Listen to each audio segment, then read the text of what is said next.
aujourd'hui on se retrouve pour une nouvelle vidéo. Aujourd'hui ce sera une vidéo critique mais sur un tout nouveau concept. Power Ranger. Et plus précisément Alien Ranger Mighty Morphin. Et déjà il faut savoir que moi j'ai découvert Power Ranger.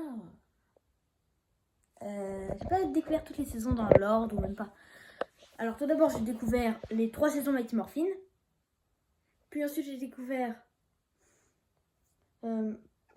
à peu près en même temps, j'ai découvert Power Ranger, Ninja Steel et Super Ninja Steel. Ensuite, j'ai aussi découvert Power Ranger Beast Morpher saison 1 et 2. Ensuite Power Ranger Dino Fury est arrivé sur Netflix. Et donc, j'ai découvert Power Ranger Dino Fury saison 1 et 2. Et ensuite, j'ai bien sûr découvert l'épisode anniversaire des 30 ans et Power Ranger Cosmic Fury. Mais il faut pas oublier que parfois, je regardais des petites scènes de Power Ranger sur YouTube. Et là, je viens de regarder Alien Ranger. Alien Ranger, c'est une mini-série, on va plutôt dire une mini-saison, qui se déroule entre Power Ranger Mighty Morphin saison 3 et Power Ranger Zero.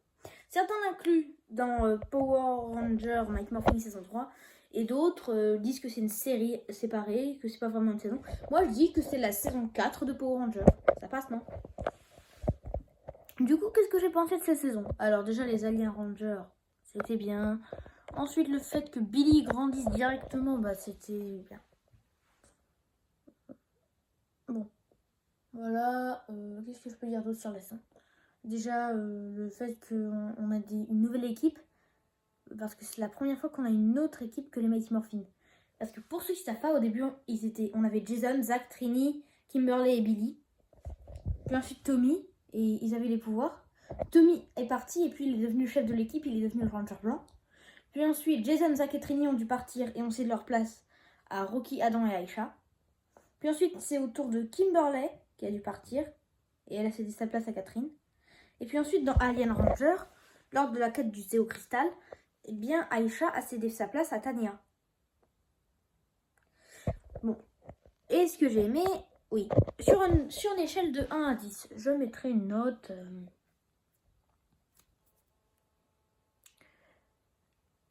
6,5 sur 10.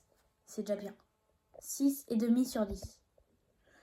Parce que vraiment, la série c'était bien, mais la saison c'était bien, mais sans plus. J'ai bien aimé certaines quêtes du Zéo Cristal, comme celle d'Adam, de Rocky et aussi de Catherine. J'ai aimé les quêtes du Zéo Cristal de ces trois-là. Ensuite, pour les quêtes de Tommy et de Aisha, j'ai un peu moins aimé.